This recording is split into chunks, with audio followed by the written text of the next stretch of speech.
Welcome back everybody, I am Meg and today I am showing you how to transform an outdated hutch into two pieces. But today's video I'm going to be showing you how to do the first part, which is the bottom piece. And this piece has two drawers, shelf, lots of storage underneath, and I'm going to make it into a more modernized, beautiful look with a bit of flair, a bit of design on it, and it's going to look amazing in somebody's home.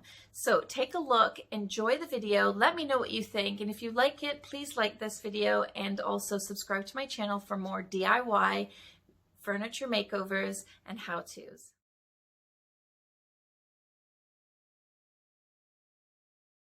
I started off with this piece. It was a two-piece hutch like you saw before.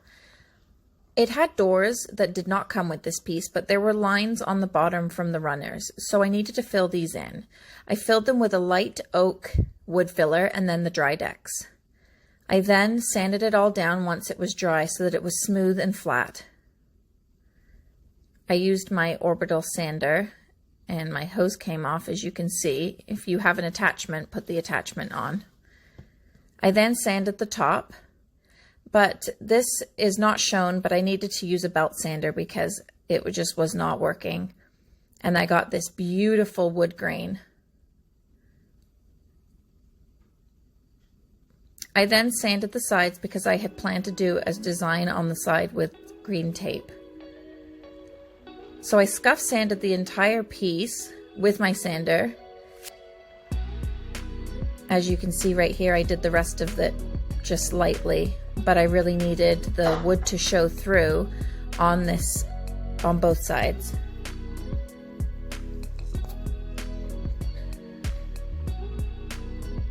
As you can see, it's right there. So that was the area that I needed wood to show.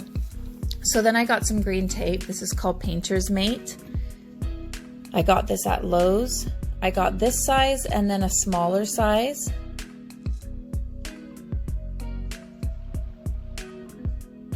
Make sure you put the tape where you want the stripes to exactly go. I want wood showing, so that's what I'm covering up, and the rest will be painted.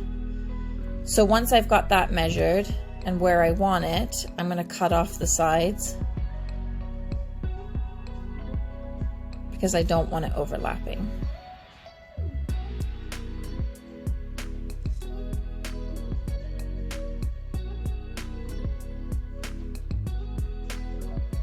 Make sure that you flatten the tape completely flat. There's no air bubbles. Make sure it's really, really smooth or you're going to get paint seep in under the tape and you don't want that. So this is what that looked like. I used the smaller tape, and because I wasn't able to get out and get thin stripped tape, which you can get at Michael's, at that time I could not go out. So I bought a smaller width of tape, and because you can't see what I'm doing here, because I really had to look to see what I was doing, I was using an X-Acto knife and I didn't have a ruler on me, so I used a block of wood. But this all worked out perfectly, and you can see right there on my bird's eye view exactly what I did.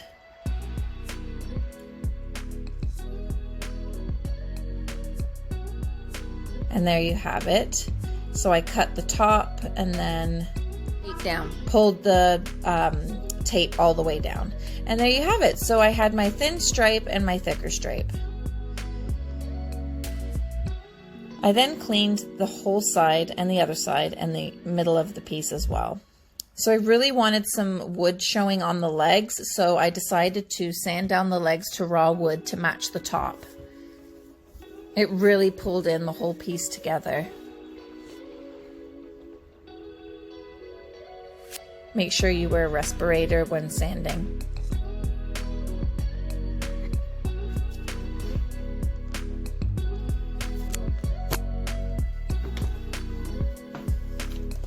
This orbital sander is, the brand is Bosch, in case you were wondering. So then I taped around the sides of the legs. I wanted them covered because I didn't want paint on them. And then I also covered the top. So this is called blue painter's tape. You can get this on Amazon. So then I prepared my sprayer, which is my Wagner Flexio 5000 sprayer for primer. Make sure you're wearing a respirator when spraying. And also spraying thin, even coats. Don't linger on one area or it will pool and drip. And there you have it. This is all primed. And then each coat of primer and paint I sand with 600 grit sandpaper, or if you have 800 or 1000 grit sandpaper, that's even better. So then I started to paint my paint, which is Country Chic paint in Crinoline. Making sure that I get all of the areas, including underneath the shelf. And then the most satisfying part was pulling the tape off of the piece. It looked amazing. And it really, really worked. No bleed through at all. I really recommended this green tape. I've used green tape before and it didn't work out, but this brand was really good. So the last finishing touches were to paint the sides of the drawers, touching them up. And I also like to add a little bit of flair and design by adding some wallpaper to the drawers. And here you have it. It turned out so beautiful.